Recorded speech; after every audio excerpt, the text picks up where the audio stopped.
Bonjour à tous, bienvenue dans cette nouvelle vidéo sur ma chaîne YouTube. Aujourd'hui, je vais faire une vidéo qui certainement ne va pas faire plaisir. Je pense que cette vidéo sera peut-être même strikée parce que je connais un petit peu les manœuvres sur internet et je pense que cette vidéo peut-être ne restera pas en ligne, mais je la fais quand même. Alors, c'est une vidéo où on va parler d'un éditeur qui s'appelle Alion de Type Comics. Alors Alion Comics, si vous suivez la chaîne de Original Comics, alias Comics Place, alias Thomas Rivière, normalement c'est quelque chose dont vous avez déjà plus ou moins entendu parler. Il se trouve que récemment, j'ai acheté, puisqu'il faisait une offre promo, il vous offrait un album si vous en achetiez deux, donc j'ai acheté 2 albums, donc j'en ai eu 3.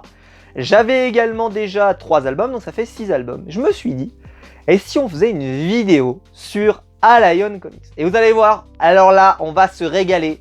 Parce que, bon Dieu. Alors, on va rester calme. Il n'y a pas de raison que ça tourne mal. Je sais que c'est quelqu'un qui est très clivant. Moi, personnellement, voilà. Je suis pas ultra fan, même si bon, voilà. Il a fait partie des gens qui m'ont aussi donné envie de lire du comics, donc il ne faut pas le renier. Mais ceci étant dit, j'aime plus trop le contenu éditorial, on pourrait dire, de sa chaîne. Mais c'est un choix et il l'assume, donc il n'y a pas de problème. Aujourd'hui, je vais parler de ses titres. Je vais parler donc de ses publications. On ne parle pas de la personne, on parle de ses publications. Même si on reviendra tout à l'heure. Alors, on va commencer par le premier. Ce premier, il est plus dispo. Donc, désolé, mais voilà, le premier est pas dispo, mais j'ai décidé de vous en parler quand même. C'est Jae Lee, donc Hellshock de Jae Lee. En fait, il les a bradés parce qu'il perdait les droits, ce qui reste encore toujours quelque chose d'assez improbable. Donc, moi, je l'avais eu, je crois, à 7 € je crois, et il avait même été bradé à 5 € je crois, à la fin. Donc, je l'avais eu vraiment, on va dire, à pas cher pour un album et tout, machin. Pour moi, à la base, jamais je l'aurais acheté. Déjà. Parce que il coûtait, mais c'est hallucinant, mais il coûtait 30 € le machin. Regardez la taille qu'il fait. Il est... Bon, vous allez me dire, on n'achète pas des comics au kilo, machin, etc., comme lui-même le dit. Oui, mais quand même, quand vous devez faire un choix, si vous devez prendre un album à 30, vous allez prendre peut-être l'intégrale de Invincible. Pourquoi vous prendriez ça? C'est-à-dire qu'il n'y a pas à côté, on veut se démarquer parce qu'on a un petit éditeur, etc., du tout. Non. Donc, ben voilà, je pense que c'est un comics qui pouvait pas marcher parce que malheureusement, il était trop cher. Et après, quand il a été bradé, il a été bradé, mais en fait, peut-être que les droits ont été payés trop cher aussi, ça doit expliquer le prix trop élevé. Et surtout, il y a un truc que je comprends pas, c'est que c'est marqué derrière que c'est une édition Deluxe. Alors, j'y comprends pas, moi, en termes d'éditorial, pourquoi celui-là, il est Deluxe et celui-là ne l'est pas. On est bien d'accord que c'est la même taille, hein, le même format, il y a un petit peu plus de pages, mais celui-là, il y en a vraiment très peu, on y parlera tout à l'heure. Mais si je compare avec un autre, par exemple celui-là avec Shahrazad, par exemple, je comprends pas trop pourquoi celui-là, il coûte, comme je l'ai dit, quasiment 30, je crois, de mémoire à l'époque, et que celui-là, et que l'autre en coûte seulement 17, je crois, ou 16, je sais plus. Mais en tout cas, à prix raisonnable, je veux dire, un prix comics, quoi. Là, je comprends pas. Donc en fait, c'est un comics qui, je pense, a été sabordé, ne pouvait pas marcher, en fait, n'a pas eu ses chances de pouvoir marcher. Donc c'est un comics assez spécial. Moi, en fait, je voulais pas l'acheter, je l'ai acheté parce qu'il valait 7 €. Parce que Jae Lee, je suis pas hyper fan. Je cache pas le style comme ça, très sombre, très... je vais vous montrer, voilà, je sais pas... J'aime pas, déjà vous le savez, j'adore les couleurs. Et je sais pas pourquoi là déjà sur les couleurs je suis pas hyper fan. Je vais vous montrer, il y a une planche en particulier. Alors pourtant il y a un vrai style, hein, il y a un vrai style. Donc pour info, ça parle en fait d'un hôpital psychiatrique. Il y a une femme qui te raconte qu'elle est plus ou moins peut-être peut-être des pouvoirs en tout cas, voilà. Peut-être qu'elle a même un peu un côté divin, donc on commence un peu à se renseigner. Artistiquement parlant, je veux bien croire que Jae Lee est un génie. Mais je vais vous montrer, voilà, c'est la planche que je cherchais. C'est pas mal dessiné, hein, du tout. C'est juste que c'est pas mon style. C'est pas mon style de dessin.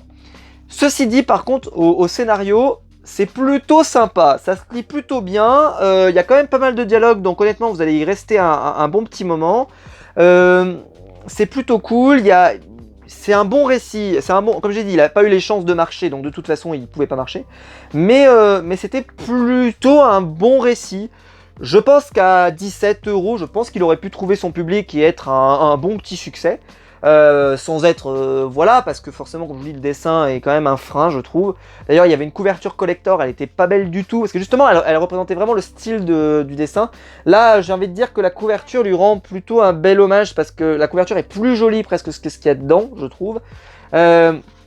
Mais parce que voilà, c'est pas forcément mon style de dessin. C'est pas que c'est moche, c'est juste que c'est pas mon style.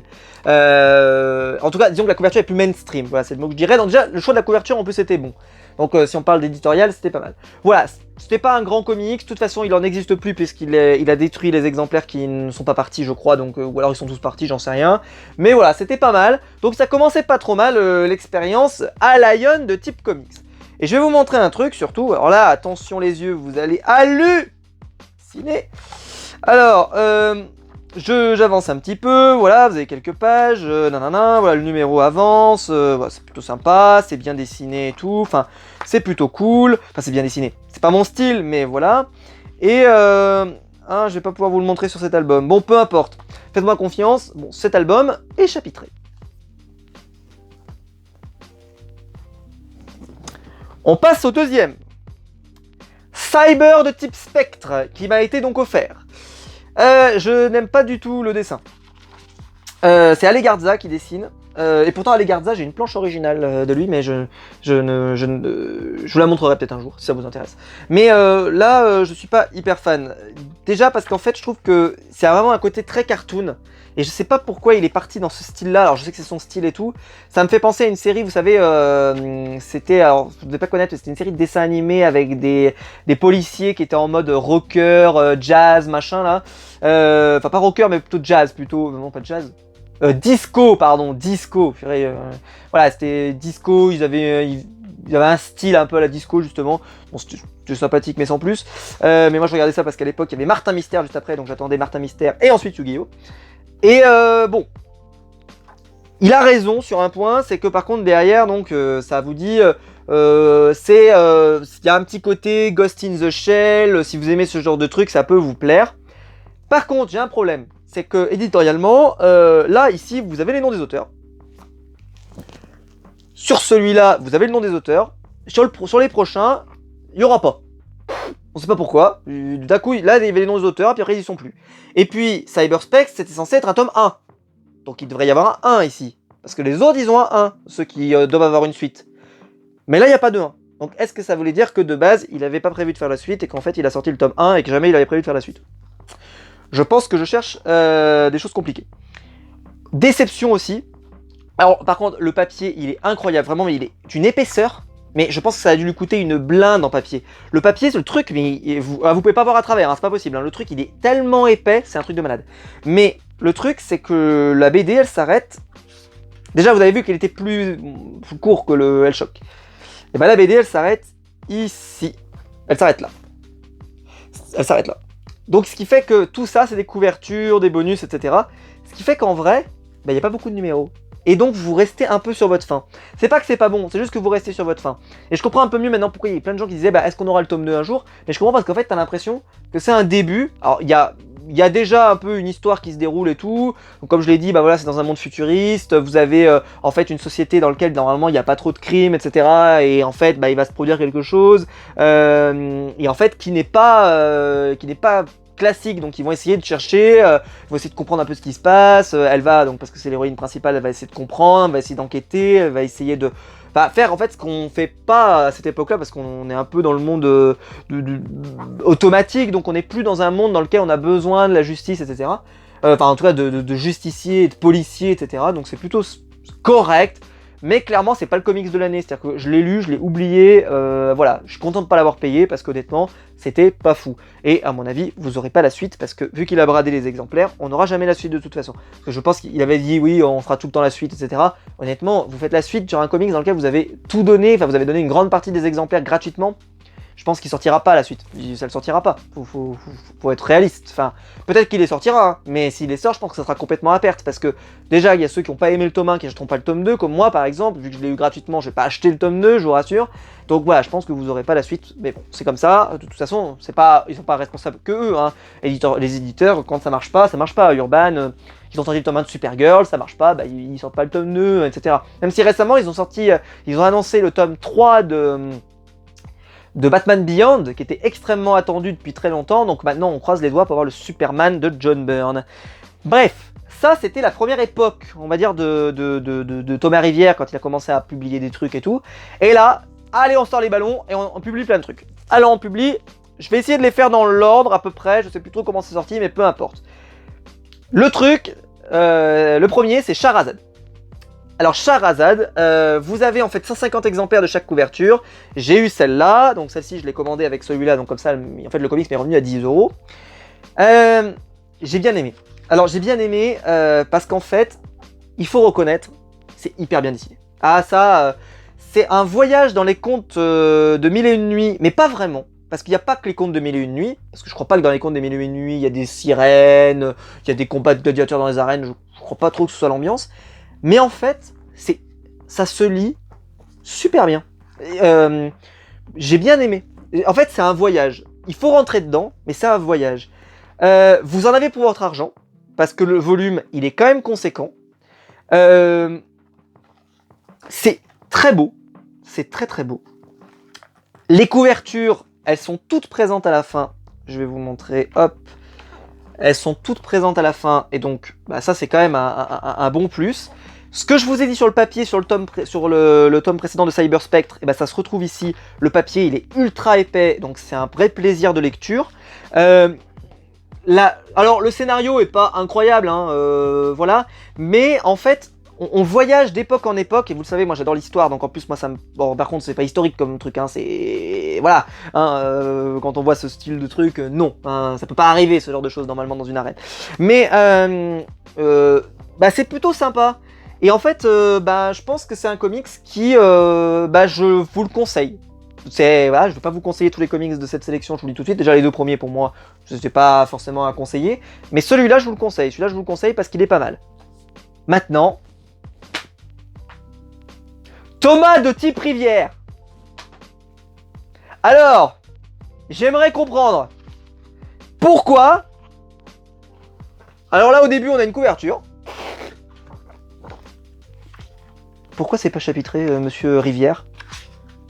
Monsieur Rivière, j'aimerais comprendre, après avoir tant gueulé sur Panini pour qu'ils éditent des chapitrages sur les Deluxe, sur les Marvel Now, etc., le mec, il édite un bouquin, il n'y a pas de chapitre. Il n'y a pas de chapitre. Alors donc, on ne sait pas quand on commence un épisode, on ne sait pas quand on termine un épisode. Moi, je pense par exemple que ça, je pense que c'est la fin d'un épisode, je pense. Je pense, mais j'en sais rien. Je dis ça, peut-être que je me gourre. Mais je suppose que c'est la fin d'un épisode. Alors pour info, j'ai les numéros en VO, hein, donc je pourrais aller vérifier, mais voilà, bon, peu importe. Mais j'aurais besoin de savoir, moi j'aime bien savoir... là, par exemple, c'est évident que c'est pas la fin du numéro, là non plus, mais là, par exemple, voilà, hop. Là, je suppose que ça doit être suffisamment évident pour le lecteur que là, c'est la fin parce que ça a l'air une fin, et puis que là, c'est peut-être un autre épisode. Mais non, c'est pas... Non, c'est pas comme ça qu'on fait. C'est pas comme ça qu'Urban fait, c'est pas comme ça que Panini maintenant fait, on chapitre. On chapitre, bordel de merde. Pourquoi vous l'avez fait sur Cyber Spectre qui est chapitré? Faites-moi confiance, il est chapitré. Bon, il y a que 2 numéros qui se courent après, donc forcément, voilà. Mais c'est chapitré. Elle choque, c'est chapitré. Là, c'est plus chapitré. Comme si, en fait, ils éditent des comics au début, voilà, ils en éditaient pas trop, donc un peu soignés, ils prenaient le temps et tout. Et maintenant, bah, faut que ça sorte, etc. Alors, on les a toutes les couvertures en plus, c'est ça qui est ouf, parce que pour chapitrer, on met les couvertures. Elles sont toutes à la fin, mais vraiment, alors là, génial, hein. Le cahier bonus, il est vraiment super, mais bordel, mettez-les au milieu, quoi. C'est comme ça que tout le monde fait. Pourquoi, chez Allion Comics, c'est pas chapitré? Alors, je vous dis pas, bon, sur celui-là, ça gâche pas trop la lecture, pour être honnête. C'est juste moi qui chipote, parce que vu qu'on se déplace de période en période, on comprend le récit. C'est pas grave que ça soit pas chapitré. C'est plus grave pour d'autres comics. Donc bon, celui-là, je vous le recommande. Celui-là, il est vraiment super, je vous le recommande. Vraiment, c'est une très bonne lecture. Et après, on passe au comics, qui est le comics forceur de notre ami. C'est celui-là. Rags. Alors, tome 1 et tome 2. Donc là, c'est le deuxième tirage avec la couverture ensanglantée. Moi, j'avais commandé le premier tirage avec la couverture non ensanglantée. J'ai reçu celle-là. Je les ai contactés. Voilà. Mais bon, je les ai contactés parce qu'en fait, j'ai commandé les deux tomes en même temps. Donc, ce qui fait que celui-là, enfin, le tome avec la couverture normale, il était en rupture depuis déjà des semaines et des semaines. Donc, ce qui fait qu'ils en avaient plus. Donc, en gros, ils peuvent rien faire pour moi. Bon, c'est pas grave. De toute façon, franchement, je m'en fous. Mais bon, je les ai quand même contactés pour savoir, machin, mais... J'ai pas eu de nouvelles, je ne vous le cache pas.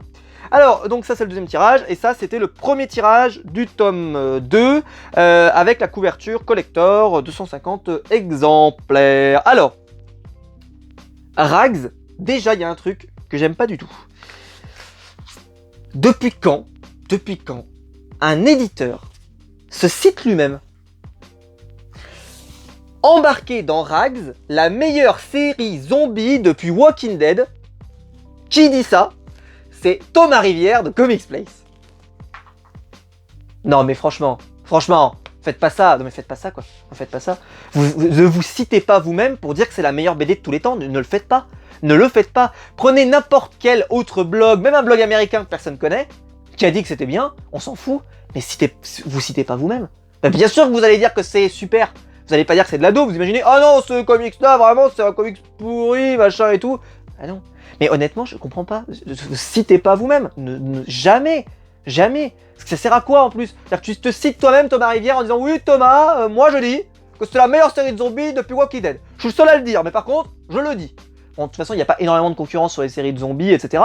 Mais par exemple, Deceased, c'est pas parce qu'on peut considérer que c'est une série de zombies, Deceased. C'est moins bien que Rags, par exemple. Qui peut prétendre ça sur Internet? Il y en a qui le disent, je crois pas. Bref, peu importe. En tout cas, bon. Ceci dit, parce que je le défonce ça, mais par contre, eh ben c'est pas si mal, Rags. C'est pas si mal. Alors, c'est pas chef-d'œuvresque, hein. Alors là, non. Sauf que ce que je dis là, c'est que par rapport à Cyberspec qui est trop court, donc il n'y a pas le temps véritablement de faire une histoire qui m'a intéressé. Shahrazad, c'était vraiment sympa. Elle choque, c'est plus parce que voilà, c'était une bonne opportunité de l'acheter, mais l'histoire m'a pas pu s'emballer que ça, je vous le cache pas, c'était pas forcément ce que... Enfin, le style m'a pas... C'est pas l'histoire, mais c'est le style. Là, pour Rags, parce que la série zombie numéro 1 aux USA, ça par contre, ça peut être un fait, parce que c'est la plus vendue depuis Walking Dead par exemple, ça c'est bien. Mais ça n'a pas de sens. Tout le monde s'en fout. Enfin, je veux dire, vous n'allez pas l'acheter pour ça. Enfin, l'achetez pas pour ça, hein, parce que c'est du mensonge. Enfin, du mensonge. Il a le droit de le penser. Mais non, ne te cite pas toi-même, quoi. Ça sert à rien. Rags, la promesse est tenue. Et c'est ça qui est bien. C'est un comics. Vous avez une femme qui est en bikini, voire même 99% du temps à poil, qui essaye de se vêtir et de survivre à des zombies. Le speech, s'il vous plaît? Bah, lisez ça parce que c'est bien. Lisez ça parce que c'est exactement ce que vous aurez. C'est exactement ce que vous aurez. C'est sympa, c'est fun. C'est en même temps un peu trashos. Ça m'a surpris parce que dans le tome 2, vous avez un homme qui apparaît. Ou dans le tome 1, je sais plus. Enfin, je les ai eu en même temps, donc j'arrive pas trop à me souvenir. Il y a un homme qui apparaît, ben, on voit le paquet, on peut le dire ainsi. Donc voilà, c'est vraiment pas censuré, donc c'est très bien. D'ailleurs, donc il est moins de 16 ans. Hein. Là, il n'y a pas de... Je peux pas le conseiller à des enfants, hein, parce que vraiment, elle est toute nue, et il y a des messieurs qui sont tout nus. Alors, ils font rien de graveleux. C'est pas une BD pornographique, c'est une BD, on pourrait presque dire érotique, mais sans plus. Donc c'est pour ça que je vais faire hyper gaffe à ce que je vais vous montrer. Je vais faire hyper gaffe. Voilà, je vais faire hyper gaffe. Voilà, par exemple, ce genre de truc. Pourquoi pas, écoutez. Hop. Tac, voilà. Il y a deux choses qui m'ont fait aimer ce comics. Le premier, c'est les couleurs. Alors vous le savez, j'adore les couleurs. Et en fait, j'adore le parti pris d'avoir fait un truc un peu en gris. Et que ces cheveux qui sont caractéristiques, eux, soient en couleur. Que le sang, il soit en couleur. Que ces tatouages soient en couleur. Et en fait, je trouve que ça fait... Je peux pas vous montrer cette planche parce qu'elle est un peu graveleuse quand même. Ouais, j'aimerais bien vous montrer un truc... Ouais, on va dire que ça passe ça. Bah là, on le voit bien, là, vous voyez. C'est très gris et en même temps, elle ressort bien. Et ça eh ben, j'aime bien le style. Ensuite, la série, elle va rien révolutionner. C'est pas la meilleure série de zombies depuis Walking Dead, hein, faut pas déconner. Enfin, en tout cas, parce qu'il n'y a pas beaucoup de concurrence. Mais juste, je prends Deceased. Voilà, Deceased. Mais Rags, la promesse est tenue. En 2 tomes, vous avez l'histoire. Ceci étant dit, j'ai un petit peu peur parce que, alors, la fin, il y a une fin. Ça, c'est positif. Il y a une fin. Il y a une fin, mais c'est une fin ouverte. C'est-à-dire que c'est une fin qui peut potentiellement laisser faire peut-être des suites. Parce que, voilà, la fin se termine, mais c'est comme sur une épidémie de zombies, il n'y a pas vraiment de conclusion. Il n'y a pas une résolution du problème des zombies, etc., etc. Donc, ils peuvent faire des suites. J'ai un petit peu peur que le concept ne puisse pas avoir de suite. Parce qu'en fait, c'est sympa, mais je suis pas sûr que... En fait, c'est comme tirer sur une corde. Il y a un moment, ça va casser. Voilà. Et donc, je pense que les 2 tomes sont bien, mais arrêtez-vous là. Parce que je pense que le tome 3 sera pourri. Alors, peut-être qu'il sera bien, hein. Peut-être qu'il sera bien. Mais je pense qu'il sera pourri. Parce que, je vous l'ai dit, la promesse, elle a été tenue, là. Mais là, je pense que parce que l'histoire, elle est pas mal. On rencontre d'autres gens, ils sont à 2 doigts de la violer à certains moments et tout, donc c'est assez, voilà, c'est impactant, t'as envie qu'elle s'en sorte et tout. Donc c'est assez sympa, en fait, à suivre. Comme je vous l'ai dit, c'est hyper léger, ça se lit hyper bien, il n'y a pas trop de dialogue, donc en plus, ça se lit assez vite. Voilà, honnêtement, c'est cool. Voilà, c'est cool. Je ne dirais pas du mal, c'est cool. Par contre, Thomas de Type Rivière, Comment c'est possible que ça soit pas chapitré, Thomas de Type Rivière? C'est pas chapitré. C'est normal? Ah non, c'est pas normal. Alors, ça gêne pas trop la lecture. En tout cas, enfin, je dis ça, mais il y a des planches, il y a des moments, je me suis dit, putain, c'est sûr que c'est un cliffhanger, et on a directement la suite derrière. Mais on a des moments où on a des planches, mais on n'en a pas toujours. C'est-à-dire qu'il y a des séparations de numéros, mais il n'y a pas toujours la séparation du numéro. Donc je comprends pas trop. Sur le tome 1, par exemple, tout n'est pas chapitré. Il n'y a pas un chapitrage à chaque fois. Donc je comprends pas trop. Mais alors le pire, c'est celui que je vais défoncer après, je vous le dis tout de suite. Mais alors celui-là, il est pas mal. Donc bref, si je devais vous en conseiller 2 séries de chez eux, ça, vraiment, c'est sympa. Et ça, c'est plutôt... pardon, mon micro. Et ça, c'est plutôt stylé. Mais c'est pas incroyable. Mais honnêtement, vous allez pas passer un mauvais moment devant. Donc ça, ces 2 trucs-là, c'est pas mal. Cyber Spectre, vous pouvez vous en passer, c'est pas ouf. Et je vous conseille pas, moi personnellement, le John Byrne Trio Triple X. Moi, ça m'a pas intéressé du tout parce que... Pourquoi lire du pseudo X-Men ou du pseudo Fantastic Four? Vous avez tout lu en X-Men, vous avez tout lu en Fantastic Four. Putain, mais alors vous allez avoir des étagères, des trucs de ouf. Hein. Bref. Et là, alors lui, oh putain, alors Punchline. C'est la dernière série de Monsieur Rivière, donc tome 1. Là, il y a un numéro 1. D'accord. Donc, voilà, pour Cyberspectre, il n'y avait pas de tome 1. Mais là, il y a un 1. Par contre, il n'y a plus le nom des auteurs. Bon, c'est pas grave. Voilà. S'en fout de toute façon. Alors, parce que même pour Rags, il n'y a plus. En fait, c'est qu'ils ont, j'ai l'impression qu'ils ont changé d'idée. Au début, ils mettaient les noms, puis après, ils ont dit plus les mettre. Enfin, peu importe. Alors, je l'ai lu. Alors, en fait, le mec qui s'appelle Bill Williams. Alors, Bill Williams, je pense, mon pote, t'as dû lire un manga. Est-ce que je l'ai derrière moi? Est-ce que je l'ai? Oui, il est là. Hop, je vous le sors. Vous voyez, c'est bien préparé comme émission. Il s'appelle Boku no Hero Academia.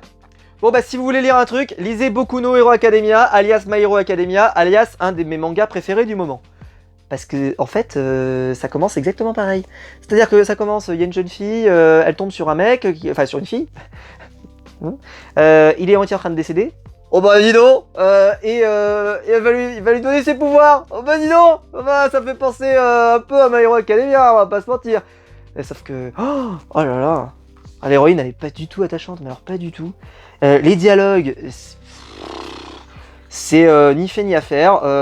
Honnêtement, je l'ai trouvé relou, le personnage, je le trouve hyper relou. Elle est pas intéressante. Les combats, mais ils sont jamais stylés. Je sais pas, c'est pas ouf. C'est pas mal dessiné, il faut reconnaître. Hein, on va pas non plus démonter le truc, c'est pas trop mal dessiné. Mais alors, c'est convenu, c'est... Je sais pas... Alors bon, moi, vous savez, j'aime les animaux. Donc, par exemple, cette phrase-là, moi, voilà, elle est passée où cette petite belette? Oui, pourquoi pas, écoutez. Moi, j'aime les brebis, j'aime tout ça. Mais alors là, sur celui-là, c'est le pire en éditorial. C'est le pire. Il n'y a pas de chapitrage. Sauf que celui-là, ça vous gâche. Il y a des cliffhangers entiers qui sont gâchés à cause de ça. Je comprends pas que ça passe. Alors, je me dis, c'est que probablement qu'ils ont dû les sortir un peu vite. Parce qu'il faut les sortir, parce que machin, peut-être des problèmes de droit, j'en sais rien et tout. Donc, il n'y a pas forcément peut-être de relecture, peut-être pas forcément de machin, je sais pas, il n'y a pas de contrôle, j'en sais rien. Mais honnêtement, il devrait y avoir la chapitrage. Surtout sur une série comme ça. Parce que c'est une série de super-héros, donc en plus, il y a vraiment le code comics avec un numéro d'une 20aine de pages, etc., etc. Pourquoi c'est pas chapitré? Là, ça gâche la lecture. Là, c'est pas normal. Je suis désolé, mais là, je gueule, mais c'est pas normal. C'est comme ça qu'on fait. C'est comme ça qu'Urban fait. C'est comme ça que Panini fait. Enfin, maintenant.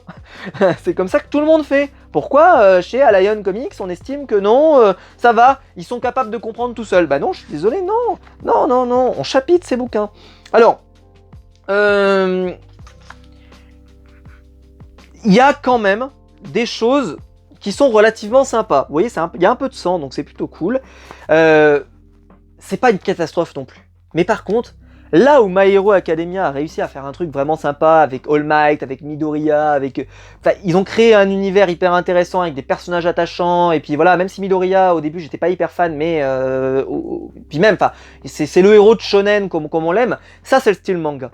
Ça, on pourrait dire, c'est My Hero Academia si on l'avait mis en comics. En sachant que My Hero Academia, c'est déjà un truc de super-héros de base. Donc, Sauf que là, je sais pas pourquoi j'ai pas réussi à m'y faire.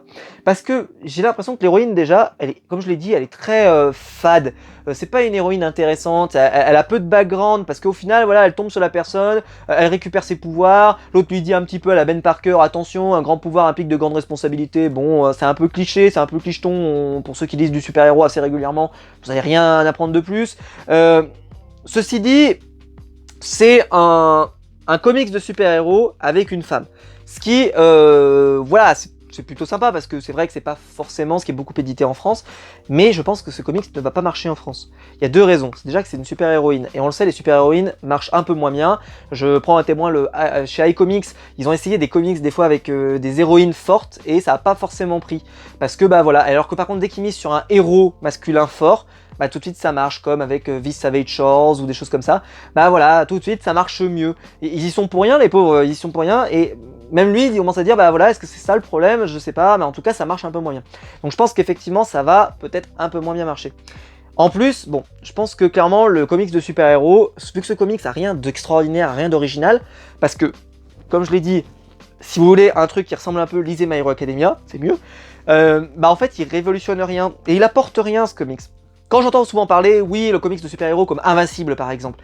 Invincible, c'est vraiment super, c'est vraiment extraordinaire, ah, ça vaut le coup et tout. Ouais, là, ça vaut le coup. Parce qu'effectivement, peut-être que là, il y a un côté un peu en plus. Et puis Robert Kirkman, il a un style, il sait jouer sur les cliffhangers, etc. Là, de toute façon, ils sont bouffés par le non-chapitrage. Ceci dit, c'est pas affreux non plus, c'est pas horrible. Vous voyez, par exemple, cette planche, elle est pas mal. Mais... voilà... J'ai pas plus kiffé que ça, je vous le cache pas, ça a pas été ma cam, voilà, je l'ai trouvé assez fade, et en fait, c'est parce que je lis beaucoup de super-héros. Peut-être quelqu'un qui lirait jamais de super-héros, il trouverait ça plutôt correct, mais quelqu'un qui a déjà lu pas mal de super-héros, bah, est-ce que ça en fait, c'est une série de super-héros, enfin, de super-héroïnes de plus, mais elle apporte rien, voilà. Donc voilà, j'ai pas accroché, donc je vous le conseille pas. Donc en gros, moi, dans les titres que je vous conseille, bah c'est vraiment ces deux-là, voilà. Celui-là, parce qu'il est pas si mal, même si faut accepter, voilà, faut accepter le style, mais c'est pas si mal. Mais celui-là, par contre, c'est cool. Voilà, ça c'est vraiment cool, honnêtement, vous avez fait un beau voyage. En plus, bon, je sais pas s'il y aura une suite, mais je pense pas. Mais s'il n'y a pas de suite, c'est pas grave, l'histoire elle se contient en un tome, il y a un début, un milieu, une fin. Vous inquiétez pas, vous n'êtes pas laissé en rade. De toute façon, ils annoncent pas de tome 2, ils annoncent pas de tome 1, mais à ce qui paraît, il y avait une suite, je sais pas trop quoi. Enfin, j'arrive même plus à comprendre moi. Parce qu'ils numérotent, ils numérotent pas, donc de toute façon, on s'en bat les couilles, je pense. Voilà, écoutez, je vous ai tout dit sur Allion de Type Comics. Voilà, donc le bilan il est pas fameux, on va pas se mentir, il était pas fameux, mais bon, voilà, rien que pour Shahrazad ça valait quand même le déplacement, parce que je l'aurais pas acheté s'il n'y avait pas eu la promo, donc c'est pour vous dire que je suis bien content de l'avoir acheté pour le compléter dans ma collection, et mais bordel chapitré quoi, putain, chier quoi. Chier de dire ça en 2021 à un éditeur, stop là, tu pourrais chapitrer tes bouquins, parce qu'à un moment donné, arrête de te foutre de notre gueule, chier quoi. Bon, n'hésitez pas à liker la vidéo, à vous abonner, à la partager, mais dites-moi dans les commentaires, surtout si vous avez lu des tomes de chez Allion Comics et vous, ce que vous en pensez, etc. etc. Dites-moi ça dans les commentaires, moi j'ai hâte de vous lire. On se retrouve de toute façon très vite pour une nouvelle vidéo sur ma chaîne YouTube, pour plein de trucs, avec plein de reviews comics, peut-être avec des comics de meilleure facture, et en tout cas, dont j'aurais plus envie de vous parler avec passion, mais en tout cas, j'espère que ça vous a plu, ce petit moment un peu punchline. Mais on se retrouve très vite pour une nouvelle vidéo. Ciao!